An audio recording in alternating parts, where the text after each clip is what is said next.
नमस्कार बच्चों। आज हम अध्याय 11 की शुरुआत करने जा रहे हैं। ठीक है, ये हमारा चैप्टर है मानव नेत्र तथा रंग बिरंगा संसार। इस पे हम लोग चर्चा करेंगे। ठीक है, तो सबसे पहले मानव नेत्र के बारे में हम लोग को पढ़ना है। क्या है, कैसा है, सबको पता है, सबके पास आँखें हैं। ठीक है ना। इसकी संरचना कुछ इस तरह की होती है बेटे, जैसे कि मैंने फ़ोटो में दिखाया हुआ है। ठीक है ना। सबके बारे में हल्का हल्का पढ़ेंगे, फिर जाके आपको समझ में आएगा कि आखिर मानव नेत्र होता क्या है। इसके बारे में थोड़ा सा मैंने परिभाषा लिखा हुआ है कि मानव नेत्र एक अत्यंत ज़रूरी अंग है। अगर आँख नहीं रहेगा प्यारे बच्चों तो सर्वाइव करना बहुत मुश्किल है। पूरी दुनिया ना ब्लैक एंड वाइट दिखेगी, कुछ पता ही नहीं चलेगा दुनिया में क्या है क्या नहीं है। तो आँख जो है हमारे शरीर का बहुत ही उपयोगी, अत्यंत जरूरी अंग है। ठीक है, यह कैमरे की भांति कार्य करता है। जैसे आपने कैमरा देखा है ना, जिसे किसी का फ़ोटो ले सकते हैं, उसी प्रकार हमारा आँख भी काम करता है। मानव नेत्र में किसी ऑब्जेक्ट मतलब है वस्तु, किसी ऑब्जेक्ट का प्रतिबिंब हमेशा वास्तविक एवं उल्टा बनता है। एक क्वेश्चन आपसे परीक्षा में पूछता है, ये जो क्वेश्चन है, ये जो मैंने लिखा हुआ है यहाँ पे कि मानव नेत्र में किसी वस्तु का प्रतिबिंब हमेशा वास्तविक एवं उल्टा बनता है। ये आपसे सवाल पूछेगा परीक्षा में, कैसा बनता है प्रतिबिंब, वास्तविक बनता है और उल्टा बनता है। लेकिन अब सोचने वाली बात है कि जब मानव नेत्र में किसी वस्तु का प्रतिबिंब उल्टा बनता है तो हमको सीधा कैसे दिखाई पड़ता है। तो प्यारे बच्चों, इसका जवाब यह है कि मस्तिष्क जो है ना, हमारा मस्तिष्क दिमाग, उसकी संवेदना ऐसी होती है कि वो हमें सीधा दिखाई पड़ता है। क्यों हमें सीधा दिखाई पड़ता है, मतलब कहने का मतलब ये है बेटा कि बनता तो है वास्तविक और उल्टा, लेकिन मस्तिष्क की संवेदना ऐसी होती है कि किसी भी उल्टे प्रतिबिंब को सीधा दिखाता है। आगे क्या लिखा है मैंने, नेत्र के बिना किसी मानव का जीवन बेरंग है। ठीक है ना। नेत्र के निम्न भाग होते हैं। अब हम नेत्र के भागों के बारे में चर्चा करेंगे। देखो बेटा, ये है क्रिस्टलीय लेंस। ये जो गोल वाला पार्ट है ना, ये लेंस है। किस तरह का लेंस है, तो इसका संरचना देख के आपको लग रहा है ना कि कुछ इस तरह का है। इस तरह का कौन सा लेंस होता है, तो उत्तल लेंस होता है। तो ये कौन सा लेंस होता है, उत्तल लेंस होता है। हाँ, लेकिन उत्तल लेंस हमारा कैसा होता है, शीशा का होता है। लेकिन ये शीशा का नहीं होता, ये ना इसके अंदर तरल पदार्थ होता है, उस पदार्थ का ये होता है नेत्र का लेंस। ठीक है, अब ध्यान दीजिए। क्रिस्टलीय लेंस समझ में आ गया आपको। नेत्रोद, ये वो पार्ट है वाइट कलर वाला, वो पार्ट है ना जो नेत्र की रक्षा करता है, नेत्र का कवच है। पुतली, एक छिद्र है जिसे प्रकाश जाता है आँख के अंदर। आयरिस, ये प्रकाश की मात्रा को कंट्रोल करता है बच्चे। ये देखिए स्वच्छमंडल को कॉर्निया कहते हैं, ये भी प्रकाश की मात्रा को ही नियंत्रित करता है। विट्रस ह्यूमर, एक प्रकार का जेली जैसा पदार्थ होता है, पानी की जैसा। जेली पता है ना आपको, जेली कभी देखे हैं, लसलस होता है, बहुत लूज टाइप का लिक्विड होता है। वो लिक्विड से पूरा इलाका जो है भरा रहता है। ठीक है ना, ये पूरा इलाका आपका भरा रहता है। अब ध्यान दीजिए, अब क्या है, ऑप्टिक नर्व। जब भी कोई किसी वस्तु को आप देखते हैं तो उससे प्रकाश की किरणें आती है और आने के बाद टकरा के ना वो प्रतिबिंब बनाती है। कहाँ, रेटिना पे बनाती है। रेटिना कहाँ होता है, इधर होता है। रेटिना पे क्या बनता है बाबू, प्रतिबिंब बनता है। लिखा नहीं इधर, दृष्टिपटल को ही रेटिना कहते हैं। ठीक है, तो रेटिना पे प्रतिबिंब बनता है। ठीक है, प्रतिबिंब बनने के बाद ये जो दृक तंत्रिका है, अंग्रेजी में बोलते हैं इसको ऑप्टिक नर्व, ये क्या करता है कि इस प्रतिबिंब को दिमाग में भेजता है। ठीक है, और दिमाग उस प्रतिबिंब को जो कि वास्तविक और उल्टा होता है उसको सीधा बना के दिखाता है। समझ गए ना बेटा। अब ये सिलियरी मांसपेशियाँ हैं। क्या होता है सिलियरी मांसपेशियाँ, तो बेटा आप लोगों ने देखा होगा कि कैमरा देखा है ना आप लोगों ने, कैमरा के आगे ना एक गोल लगा होता है और ये कुछ इस तरीके का होता है ऐसे। तो जो फोटोग्राफर होता है ना, वो ये सामने का गोला जो है ना वो घुमाता रहता है। आप लोगों ने ऑब्जर्व किया होगा, वो किस लिए घुमाता है, फोकस दूरी एडजस्ट करने के लिए, क्योंकि फोकस दूरी जब एडजस्ट होगा ना तभी किसी वस्तु का जो प्रतिबिंब है वो क्या होगा, वो बहुत ही साफ साफ और स्पष्ट दिखाई देगा। उसी प्रकार लेकिन ये ऑटोमेटिक सिस्टम नहीं है, आपके मोबाइल फ़ोन्स वगैरह में ऑटोमेटिक आ गया है, लेकिन पहले ऑटोमेटिक नहीं था। लेकिन हमारा जो आँख है ना वो ऑटोमेटिक है। ये देखिए जो ये लेंस हो गया, आपका लेंस हो गया ना बेटा, अब लेंस हो गया। देखो इसके ऊपर का जो ये भाग है और इसके नीचे का जो ये भाग है, ये दोनों सिलियरी मांसपेशियाँ हैं, ठीक है। इनका काम क्या है कि जब फोकस दूरी बढ़ाना होगा तो ऊपर और नीचे से दबाव डालते हैं। दबाव डालेंगे तो क्या होगा, ये थोड़ा सा और गोल हो जाएगा ना, तो फोकस दूरी बढ़ जाएगी। लेकिन जब नज़दीक की वस्तु देखना होता है तो ये दबाव कम कर देते हैं, तो ये लंबा हो जाता है, तो फोकस दूरी घट जाती है। तो ये क्या करते हैं ना कि इसके फोकस दूरी को एडजस्ट करते हैं, कंट्रोल करते हैं। ये क्या करते हैं, फोकस दूरी को कंट्रोल करते हैं। सिलियरी मांसपेशियाँ का यूज है कि वो फोकस दूरी को क्या करता है, कंट्रोल करता है, ठीक है ना। तो उम्मीद है आपको इतना तो समझ में आया होगा। अब हम इसके बारे में नीचे थोड़ा बढ़िया से पढ़ेंगे। ये फ़ोटो आप बनाना सीख जाइएगा, ठीक है ना, ये एग्ज़ाम में पक्का पूछेगा आपसे। सबसे पहले हम लोग कॉर्निया के बारे में चर्चा करेंगे बेटा। कॉर्निया क्या है, यह एक पतली झिल्ली जैसी संरचना होती है। पतली से झिल्ली होती है, झिल्ली मतलब मेम्ब्रेन टाइप, पतला सा एक परत होता है झिल्ली, झिल्ली मतलब जिसके आर पार धुंधला दिखाई पड़े, उस झिल्ली टाइप संरचना होती है, जिसे होकर प्रकाश किरणें नेत्र में प्रवेश करते हैं, ठीक है ना। तो कॉर्निया क्या होता है, कॉर्निया से प्रकाश की जो किरणें हैं आँख के अंदर जाती हैं। इसे स्वच्छमंडल भी कहा जाता है। बेटा देखो कहाँ पे है स्वच्छमंडल, स्वच्छमंडल तुम्हारा इधर है, यानी कॉर्निया कहाँ पे होगा, यहाँ पे होगा, ठीक है ना। ये कॉर्निया है, स्वच्छमंडल है। आगे देखो आइरिस, आइरिस का क्या काम है, यह कॉर्निया के पीछे स्थित होता है। यह पुतली के साइज को नियंत्रित करता है, अर्थात यह नेत्र के अंदर जाने वाली प्रकाश किरणों की मात्रा को नियंत्रित करता है।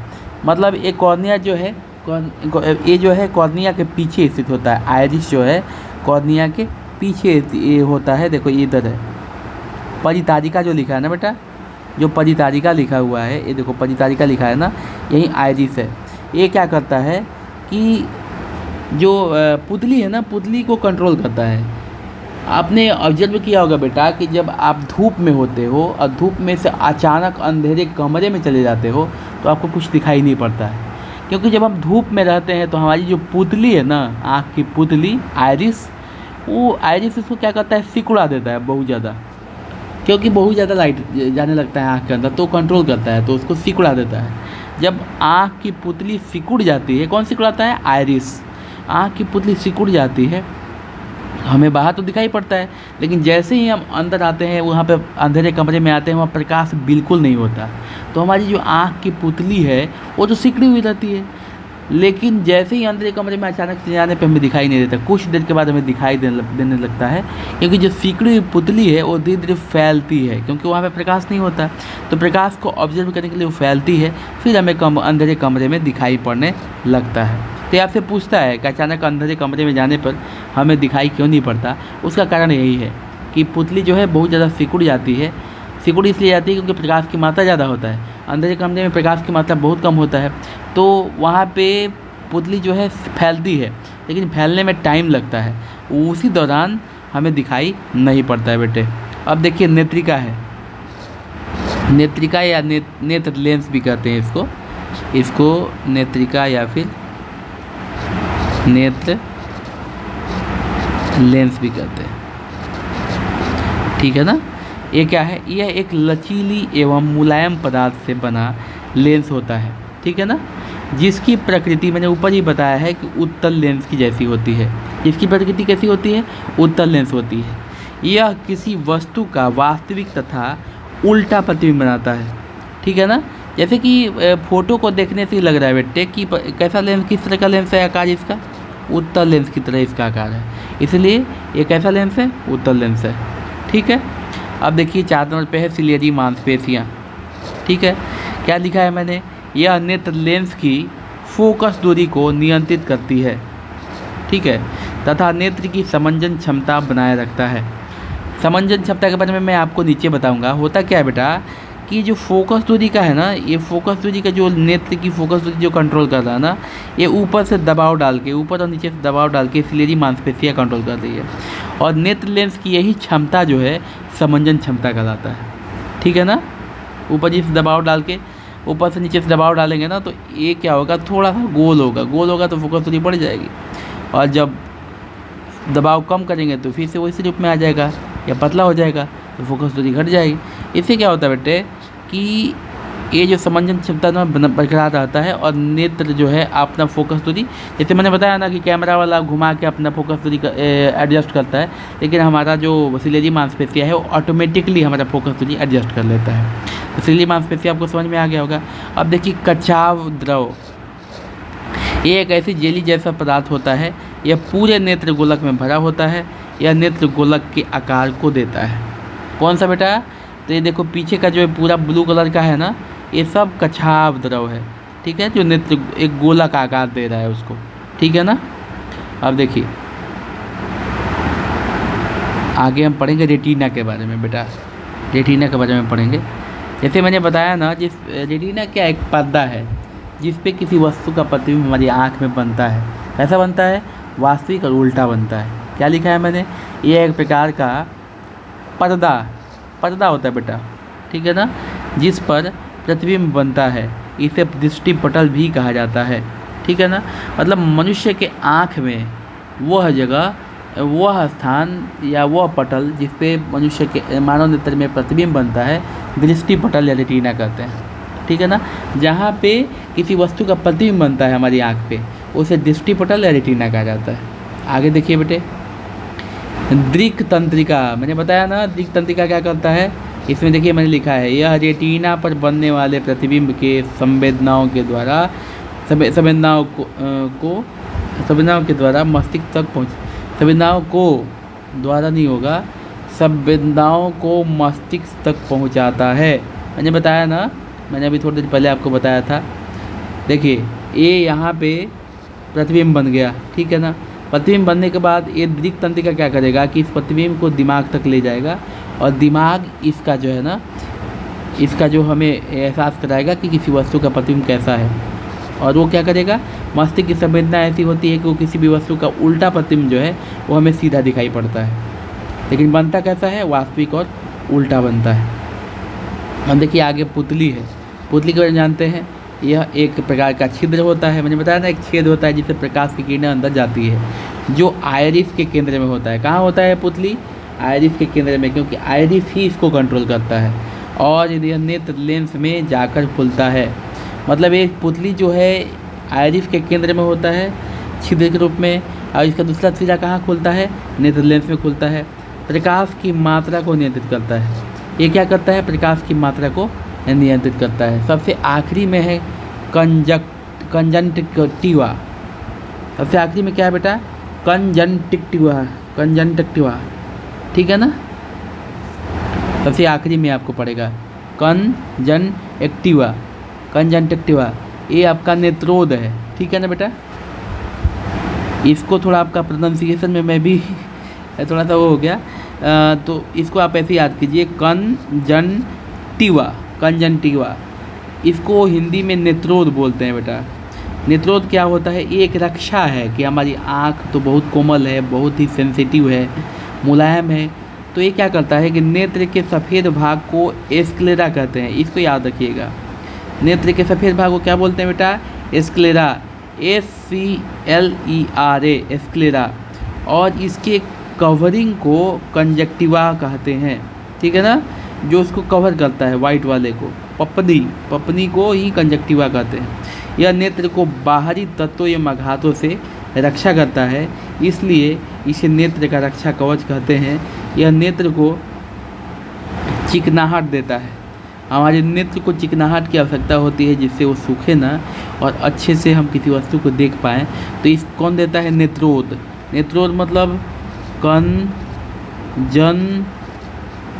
कंजंक्टिवा, ठीक है ना। अब इसमें देखो नोट है, नोट थोड़ा देख लेते हैं क्या है। नेत्र गोलक की आकृति लगभग गोलाकार होती है। मतलब हमारा नेत्र कैसा होता है, लगभग में गोलाकार होता है, ठीक है ना। तथा इसका व्यास 2.3 सेंटीमीटर होता है। ये याद रखिएगा, ये आप याद रखिएगा, ये आपके परीक्षा में पूछेगा, ठीक है ना, पक्का पूछेगा, इसलिए इस 1 नंबर के सवाल में आ सकता है। इसलिए आपको ये याद होना चाहिए कि नेत्र गोलक का जो व्यास होता है वो होता है 2.3 सेंटीमीटर। ये आपके जहन में होना चाहिए बेटा कि नेत्र गोलक का व्यास कितना होता है, 2.3 सेंटीमीटर। एकदम इम्पॉर्टेंट है, इसको याद कर लेना है। अब देखिए हम पढ़ेंगे समंजन क्षमता के बारे में, ठीक है। जैसे कि मैंने बताया ना, सिलेरी मांसपेशियाँ क्या करती है, नेत्र लेंस पे दबाव डालती है, जैसे फोकस दूरी एडजस्ट होता है और उसी को समंजन क्षमता कहते हैं। देखिए क्या लिखा है मैंने लिखा हुआ है कि नेत्र लेंस की वह क्षमता जिसके द्वारा वो अपनी फोकस दूरी को समायोजित करती है, फोकस दूरी को एडजस्ट करती है, उसे नेत्र लेंस की समंजन क्षमता कहते हैं। यह समायोजन सिलेरी मांसपेशियों के द्वारा होता है। सिलेरी मांसपेशियाँ क्या करती है, नेत्र लेंस पे दबाव डालती है, जिससे वो ज़्यादा गोला हो जाता है, ये कम गोला हो जाता है, इससे क्या होता है, फोकस दूरी एडजस्ट होती है। अब देखिए क्या है हमारे सामने है स्पष्ट दर्शन की न्यूनतम दूरी, लिमिटेशन ऑफ विजन।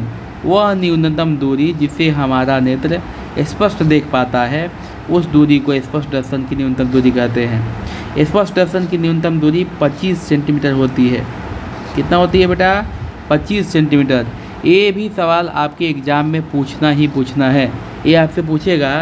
तथा अधिकतम दूरी अनंत होती है, ये भी आपसे परीक्षा में पूछेगा। मैं इसके एक और परिभाषा के बारे में थोड़ा बता देता हूँ, फिर मैं आपको समझाऊंगा कि स्पष्ट दर्शन की न्यूनतम दूरी होता क्या है। उम्मीद है कि जब मैं दूसरा परिभाषा पढ़ूंगा तो आपको समझ में आ जाए। वह न्यूनतम दूरी जिस पर रखी कोई वस्तु को हमारा नेत्र बिना किसी तनाव के देख पाए, तो वह दूरी स्पष्ट दर्शन की न्यूनतम दूरी होती है। और ये कितनी होती है बाबू, तो ये होती है 25 सेंटीमीटर। अब ध्यान दो, किसी बुक को ले लीजिए और बुक को आँख के एकदम करीब रख के पढ़िए, पढ़ पाएंगे? बिल्कुल नहीं पढ़ पाएंगे, आपको दिखाई नहीं देगा, और दिखाई देगा तो धुंधला दिखाई देगा। ऊपर से ज़बरदस्ती करेंगे तो आँख में दर्द हो जाएगा।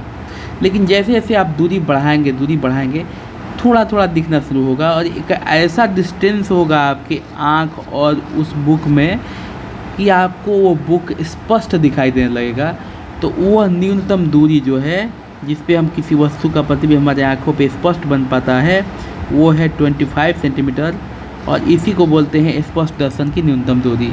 तो ये आप हमेशा याद रखिएगा, एग्जाम में पूछेगा कि स्पष्ट दर्शन की जो न्यूनतम दूरी होती है वो 25 सेंटीमीटर होती है।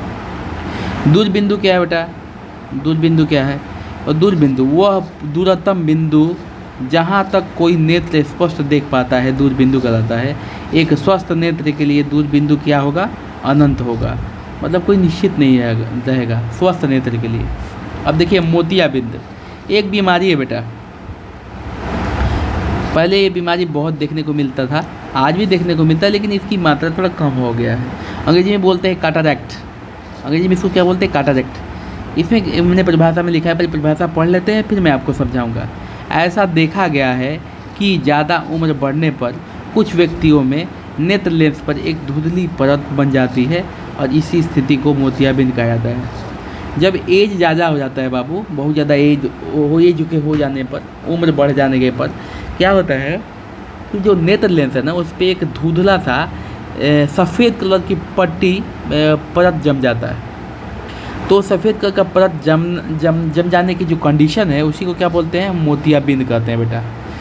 ये लिखा है ना, यह नेत्र लेंस के दूधिया एवं धुंधला होने के कारण होता है। तो इसे कैसे दूर करते हैं, तो इसे दूर करने का मात्र एक उपाय है, सर्जरी करना पड़ेगा, मतलब ऑपरेशन करना पड़ेगा बाबू, और कोई आइडिया नहीं है, ठीक है ना। तो इसे कैसे निवारण इसका कैसे होगा, सिर्फ और सिर्फ सर्जरी से निवारण होगा। अब इसके बाद हम लोग पढ़ेंगे दृष्टि दोष के बारे में बेटा। दृष्टि दोष जो है ये बहुत ही इम्पोर्टेंट है, इसलिए मैंने इसको थोड़ा सा अच्छे से समझा कर लिखा है। उम्मीद है आपको समझ में आएगा। तो चलिए शुरू करते हैं। देखो बच्चों, दृष्टि दोष क्या है, इसकी परिभाषा पहले तो जानेंगे हम। ऐसा देखा गया है कभी कभी किसी कारणवश, कुछ भी कारण हो सकता है उसका, नज़दीक की वस्तु अथवा दूर की वस्तु स्पष्ट दिखाई नहीं पड़ती है। कभी कभी ऐसा देखा गया बाबू कि किसी व्यक्ति के द्वारा नज़दीक की वस्तु या अथवा दूर की वस्तु देखने में कठिनाई होने लगती है। तो इस प्रकार के नेत्र दोष को दृष्टि दोष कहा जाता है, ठीक है ना। तो इस प्रकार का जो दोष उत्पन्न होता है नेत्र में उसे क्या बोलते हैं बाबू? दृष्टि दोष कहते हैं। यह 3 प्रकार का होता है। कौन कौन? निकट दृष्टि दोष, एग्जाम में पूछता है बेटा। निकट दृष्टि दोष को ही बोलते हैं मायोपिया। क्या बोलते हैं? मायोपिया। ये अंग्रेजी में लिखा हुआ है। क्या बोलते हैं? निकट दृष्टि दोष को क्या बोलते हैं? मायोपिया। याद रखना है, कभी कभी एग्जाम में निकट दृष्टि दोष ना लिख करके मायोपिया लिख देगा, आपको समझ में नहीं आएगा, ठीक है ना। फिर दूसरा प्रकार है दूर दृष्टि दोष। दूर दृष्टि दोष को कहीं कहीं दीर्घ दृष्टि दोष भी कहते हैं, दीर्घ भी कहते हैं, ठीक है ना। और इसको बोलते हैं हाइपरमेट्रोपिया। हाइपरमेट्रोपिया इंग्लिश में लिखा हुआ है, उसी का मैं हिंदी में लिख दे रहा हूँ कि आपको कोई परेशानी ना हो। तो इसको क्या बोलते हैं? हाइपरमेट्रोपिया। मतलब निकट दृष्टि दोष को बोलते हैं निकट दृष्टि दोष, और मायोपिया भी बोलते हैं। दूर दृष्टि दोष को दूर दृष्टि दोष बोलते हैं, दीर्घ दृष्टि दोष बोलते हैं, और हाइपरमेट्रोपिया बोलते हैं। लास्ट में है जरा दृष्टि दोष, इसको बोलते हैं प्रेसबोपिया, बायोपिया। तो आपको एग्जाम में ये निकट दृष्टि दोष, दूर दृष्टि दोष और जरा दृष्टि दोष ना लिख करके मायोपिया, हाइपरमेट्रोपिया और प्रेसबायोपिया ऐसे लिख सकता है। तो इसलिए आपको दोनों चीज़ों का ज्ञान होना चाहिए कि किसको और क्या कहते हैं, ठीक है बेटा। पहला निकट दृष्टि दोष, ठीक है, उसको दूसरा का नाम क्या है? मायोपिया। दूसरा दूर दृष्टि दोष, उसके बाद दीर्घ दृष्टि दोष, उसके बाद उसके क्या बोलते हैं? उसको हाइपरमेट्रोपिया कहते हैं। लास्ट में क्या है आपका? ज्यादा दृष्टि दोष, और इसको क्या बोलते हैं? प्रेसबायोपिया, ठीक है ना। अब सबसे पहला जो हमारा है उस पर हम चर्चा करेंगे, निकट दृष्टि दोष के बारे में, ठीक है। क्या होता है ध्यान से देखिए। निकट दृष्टि दोष में क्या होता है बेटा कि इसमें नज़दीक की वस्तु तो स्पष्ट दिखाई पड़ती है। ध्यान से देखना, यहाँ पे कन्फ्यूजन होगा। निकट दृष्टि दोष मतलब निकट का दोष नहीं, निकट दृष्टि दोष में दूर का दोष होता है। ध्यान से देखो, इसमें नज़दीक की वस्तु तो स्पष्ट दिखाई पड़ती है, परंतु दूर की वस्तु स्पष्ट दिखाई नहीं पड़ती है, ठीक है ना। निकट दृष्टि दोष में क्या होता है कि नज़दीक की वस्तु तो दिखाई पड़ेगी लेकिन दूर की वस्तु दिखाई नहीं पड़ती है। अब बेटा इसका कारण क्या है? आखिर इसका कारण क्या है? इसका कारण है कि नेत्र लेंस की फोकस दूरी घट जाती है, ठीक है ना। पहला कारण है, एग्जाम में पूछता है कि कारण क्या है, तो आपको कारण बताना है। तो पहला कारण क्या है? नेत्र लेंस की फोकस दूरी घट जाती है। दूसरा कारण क्या है बेटा? नेत्र गोलक लंबा हो जाता है। दूसरा कारण क्या है? नेत्र गोलक लंबा हो जाता है। फिर क्या लिखा है? जिसके कारण किसी वस्तु से आ रही प्रकाश की किरणें, अगर ये दोनों कारण हो जाते हैं आँख में, या फिर दोनों में से कोई एक भी हो जाता है आँख में, तो उसके कारण क्या होता है? किसी वस्तु से आ रही प्रकाश की किरणें नेत्र लेंस से अपवर्तन के बाद रेटिना पर ना काट कर बल्कि उससे पहले काट देती है। मतलब प्रतिबिंब कहाँ पे बनना चाहिए था? मानव नेत्र में प्रतिबिंब कहाँ बनना चाहिए था? रेटिना पे बनना चाहिए था। लेकिन होता क्या है कि ये दोनों दोष हो जाने के कारण रेटिना पे ना काट कर उससे पहले काट देता है। मतलब क्या लिखा है यहाँ पे? जिसके कारण वस्तु का प्रतिबिंब रेटिना पर ना बनकर उससे पहले बन जाता है। पहले अथवा यहाँ पे सामने भी लिख सकते हैं, या उससे सामने बन जाता है, कुछ भी लिख सकते हैं। अब देखिए, नॉर्मल आँख रहेगा और ये कोई ऑब्जेक्ट है, तो इससे प्रकाश किरणें जाएगी, ठीक है ना, जाएगी, और यहाँ पे अपवर्तन होगा। अपवर्तन होने के बाद ये रेटिना है, ये क्या है बेटा? रेटिना है। रेटिना पे काट देगी, काटेगी तो यहाँ पे प्रतिबिंब बन जाएगा। नॉर्मल लाइफ में यही होता है, अनंत से प्रकाश किरणें जाएगी। लेकिन अगर आँख में दोष हो जाएगा तो क्या होगा कि प्रकाश किरणें यहाँ से जाएगी, लेकिन चूँकि फोकस दूरी क्या हो गई है? घट गई है, और गोला जो ज़्यादा गोला हो गया है, इसलिए ये क्या होगा कि इसका जो काटना होगा वो एक यहाँ पे क्या है? देखो यहाँ पे रेटिना है ना, रेटिना यहाँ पे है, लेकिन काट कहाँ रहा है, यहाँ पे, यानी प्रतिबिंब कहाँ बन रहा है, रेटिना के सामने बन रहा है बेटा, जिसके कारण हम वस्तु को अच्छे से नहीं देख पाते हैं। इसका उपचार ये बहुत इम्पोर्टेंट है, क्वेश्चन पूछता है बेटा कि निकट दृष्टि दोष या फिर मायोपिया को कैसे दूर किया जा सकता है। तो अवतल लेंस का चश्मा पहन के, अवतल लेंस के प्रयोग से।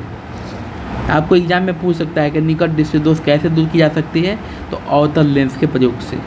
या फिर निकट दृष्टि दूर करने के लिए कौन से लेंस का प्रयोग किया जाता है, तो क्या बताओगे आप, अवतल लेंस। जब हम अवतल लेंस यहाँ पे रख देंगे ना बेटा, देखो अवतल लेंस अगर हम यहाँ पे रख देते हैं तो प्रकाश किरणें जा रही है, अपवर्तन के बाद सीधे कहाँ काट रही हैं, रेटिना पे काट रही हैं। मतलब हमारा आँख क्या हो रहा है, ठीक हो जाता है और चश्मा लगाते हैं हमें सही दिख रहा है।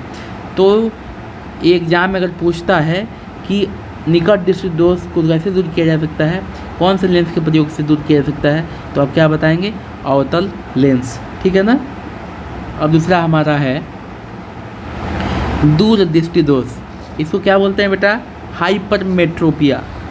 ये आपके ऑप्शन में दूर दृष्टि दोष की जगह पे हाइपरमेट्रोपिया भी हो सकता है। इसमें क्या है बाबू, इसमें भी यहाँ पे दूर लिखा है ना, तो दूर का वस्तु स्पष्ट दिखाई पड़ेगा। देखिए परिभाषा क्या है, इसमें दूर की वस्तु तो स्पष्ट दिखाई पड़ती है, मगर नज़दीक की वस्तु स्पष्ट दिखाई नहीं पड़ती है। दूर दृष्टि दोष में क्या है, दूर की वस्तु दिखाई पड़ेगी लेकिन नज़दीक की वस्तु स्पष्ट दिखाई नहीं पड़ेगी। अब इसका कारण क्या हो जाएगा बेटा, तो नेत्र लेंस की फोकस दूरी बढ़ जाता है और नेत्र गोलक का छोटा हो जाता है। वहाँ पे क्या हो रहा था, वहाँ पे फोकस दूरी, निकट दृष्टि दोष में क्या हो रहा था, फोकस दूरी घट जा रही थी और गोला जो है बड़ा हो जा रहा था, लेकिन यहाँ पे गोला क्या है, छोटा हो जाता है। नेत्र गोलक क्या हो रहा है, छोटा हो रहा है। अब देखिए नीचे में इन कारणों से क्या होता है, इन्हीं कारणों की वजह से वस्तु से आ रही प्रकाश की किरण नेत्र लेंस से अपवर्तन के बाद रेटिना पर ना काट कर, रेटिना पे काटना चाहिए था, तभी तो उसका प्रतिबिंब बनेगा ना। लेकिन इन दोनों दोषों की वजह से रेटिना, ये दोष आपसे पूछ सकता है परीक्षा में, इसलिए आपको याद होना चाहिए, रेटिना पर ना काट कर बल्कि उसके बाद काट देता है। मतलब रेटिना पे काटना चाहिए। पहले वाले निकट दृष्टि दोष में क्या हो रहा था कि रेटिना से पहले काट रहा था, तो प्रतिबिंब कहाँ बन रहा था, रेटिना से पहले। यहाँ क्या हो रहा है, रेटिना के बाद में काट रहा है, यानी प्रतिबिंब कहाँ बनेगा, रेटिना के बाद। नीचे क्या लिखा है इसका, जिसके कारण वस्तु का प्रतिबिंब रेटिना पर ना बन करके उसके पीछे बनता है बेटा। जब रेटिना के पीछे बनेगा तो उसका प्रतिबिंब साफ कैसे दिखाई देगा, नहीं दिखाएगा ना, इसलिए हमारा आँख साफ दिखाई नहीं पड़ता है। नॉर्मल आइस में क्या होता है कि प्रकाश की किरणें आती हैं, आँख पे पड़ती है और नेत्र लेंस से अपवर्तन के बाद रेटिना पे प्रतिबिंब बनाता है, ये होता है ना। लेकिन जब दोष हो जाता है, और कौन सा दोष होता है, दूर दृष्टि दोष, तो यही प्रतिबिंब कहाँ काटता है, ये बाहर में काटता है। यानी प्रतिबिंब कहाँ बनता है, रेटिना हमारा यहाँ है और प्रतिबिंब बनता है यहाँ, तो ये दोष उत्पन्न हो जाता है। इसका निवारण कैसे करेंगे, इसका निवारण कैसे करेंगे बेटे, तो इसके निवारण के लिए उत्तल लेंस का प्रयोग किया जाता है। आपसे परीक्षा में पूछ सकता है कि दूर दृष्टि दोष को दूर करने के लिए किस प्रकार के लेंस का प्रयोग किया जाता है, तो आप क्या बताएंगे, उत्तल लेंस। एकदम याद रखिएगा, एग्जाम में पूछना ही पूछना है कि दूर दृष्टि दोष को दूर करने के लिए किस प्रकार के लेंस का प्रयोग किया जाता है, तो क्या बोलेंगे, उत्तल लेंस। देखिए यहाँ पे उत्तल लेंस का यूज किया गया है। उत्तल लेंस यूज करने के बाद जो ये प्रतिबिंब जो है जहाँ पे बनना चाहिए रेटिना पे, वहाँ पे प्रतिबिंब बनता है। अपवर्तन के बाद ये तीनों रेखाएं जो है एक ही बिंदु पे काट रही है और रेटिना है, तो उपचार के बाद जो फोटो बनाया गया है वो यही है। तो कहने का मतलब है बेटा, दूर दृष्टि दोष में और या दूर दृष्टि दोष के निवारण के लिए उत्तल लेंस और निकट दृष्टि दोष के निवारण के लिए अवतल लेंस का प्रयोग किया जाता है। ये आपको याद होना अति आवश्यक है बेटे। अब देखो नोट में कुछ लिखा गया है कि दूर दृष्टि दोष में नेत्र की निकट बिंदु 25 सेंटीमीटर दूरी से हट जाती है, दूर हट जाती है। मतलब जैसे हमारा स्पष्ट दर्शन की न्यूनतम दूरी क्या है, वह न्यूनतम दूरी जिस पे हम किसी वस्तु को स्पष्ट दिखाई पड़े। जैसे मैंने बताया था ना कि बुक ले लिया आपने, बुक लेने के बाद उसको आँख के बहुत करीब रखा, आपको दिखाई देगा नहीं, और ज़बरदस्ती करेंगे तो आँख में दर्द होना शुरू हो जाएगा। तो उसे धीरे धीरे दूर करेंगे तो एक टाइम ऐसा आएगा जिसमें वो जो अक्षर है ना, बुक का अक्षर, वो हमें स्पष्ट दिखाई देने लगेगा। तो उसी दूरी को हम लोग क्या बोलते हैं, 25 सेंटीमीटर की दूरी बोलते हैं। वही दूरी क्या है हमारा, स्पष्ट दर्शन की न्यूनतम दूरी है। तो अगर आपसे एग्जाम में पूछा जाए कि स्पष्ट दर्शन की न्यूनतम दूरी क्या होती है, 20, 25, 22, तो आप क्या मारेंगे 25 सेंटीमीटर। अब ध्यान दो बेटा, दूर दृष्टिदोष में क्या होता है कि ये 25 सेंटीमीटर से बढ़ के 40, 50 ज़्यादा हो जाता है, इस केस में दूर दृष्टिदोष होता है। और सबसे आखिरी में आपका है जरा दृष्टिदोष।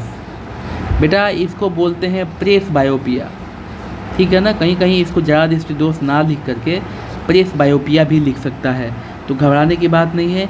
इसलिए मैंने आपको साथ साथ में दोनों नाम बताया हुआ है कि प्रेस बायोपिया और जरा दृष्टिदोष क्या होते हैं। अब ध्यान दीजिए, इसकी परिभाषा को मैंने बहुत अच्छे से समझा के लिखा है। अगर आप इसे अच्छे से पढ़ते हैं तो आपको अच्छे से याद हो जाएगा। देखिए क्या लिखा है मैंने कि सिलियरी मांसपेशियों के द्वारा नेत्र लेंस की फोकस दूरी नियंत्रित होती है। मैंने बताया ना कि यह नेत्र लेंस है, इसके ऊपर में और नीचे में सिलियरी मांसपेशियां हैं।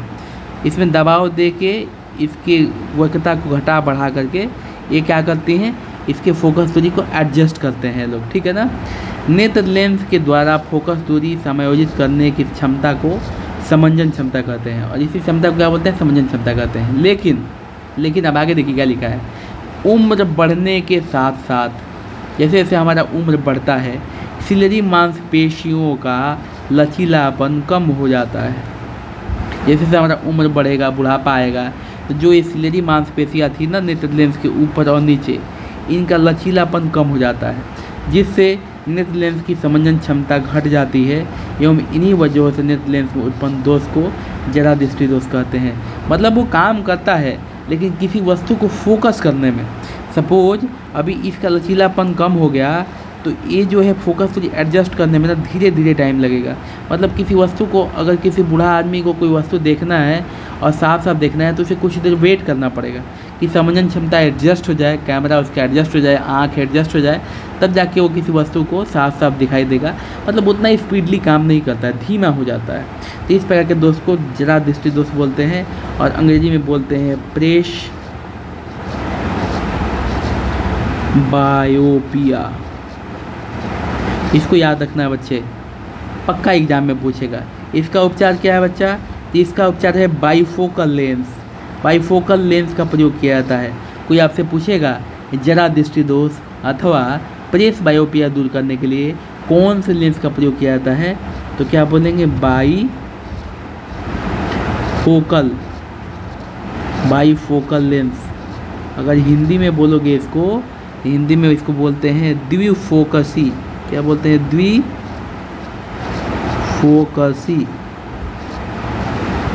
द्विफोकसी लेंस। मतलब बेटा एक ऐसा लेंस जिसका आधा भाग उत्तल और आधा भाग अवतल हो, ठीक है ना। आधा भाग उत्तल हो और आधा भाग अवतल हो। जैसे क्या होता है, ऐसे आधा भाग उत्तल हो आधा भाग अवतल हो, या फिर आधा भाग अवतल हो और आधा भाग उत्तल हो। इस तरह का लेंस प्रयोग किया जाता है।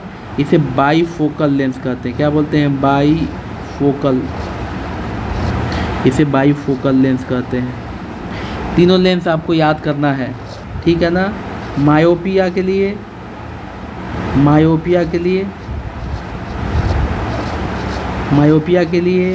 हाइपरमेट्रोपिया के लिए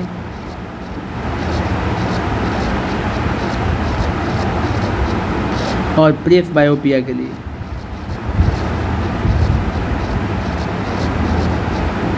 तीनों के बारे में आपको पढ़ना जरूरी है। मायोपिया मतलब निकट दृष्टि दोष, और ये क्यों होता है, क्या कारण है इसका, और इसके लिए कौन सा लेंस यूज करते हैं, तो अवतल लेंस याद होना चाहिए आपको। हाइपरमेट्रोपिया ये क्यों होता है, इसका कारण क्या है, और इसमें कौन सा लेंस यूज होता है दूर करने के लिए, उत्तल लेंस आपको याद होना चाहिए। और हाइपोमेट्रोपिया ये क्यों होता है, कैसे होता है, इसको दूर करने के लिए क्या यूज किया जाता है, बाईफोकल लेंस। बाईफोकल लेंस का मतलब जिसका एक सतह उत्तल और दूसरा सतह अवतल हो, या एक सतह अवतल और दूसरा सतह उत्तल हो, उसे क्या बोलते हैं, बाईफोकल। मतलब दोनों लेंस एक में हो। उत्तल अवतल जब एक में होता है तो उसे क्या बोलते हैं बच्चे, उसको बोलते हैं बाईफोकल लेंस। तो मुझे उम्मीद है आपको ये चैप्टर समझ में आया होगा। इसका अगला पार्ट कल पढ़ेंगे और कल उम्मीद है ये चैप्टर मैं आपको समाप्त भी कर दूंगा। ये उतना बड़ा चैप्टर नहीं है बेटे, ठीक है। Thank you. मुझे उम्मीद है आपको समझ में आया होगा। नहीं समझ में आया पे कमेंट बॉक्स में कमेंट डालिए, हम आपको फिर से समझाएंगे जिस टॉपिक पे आपको समझ में नहीं आया। Thank you.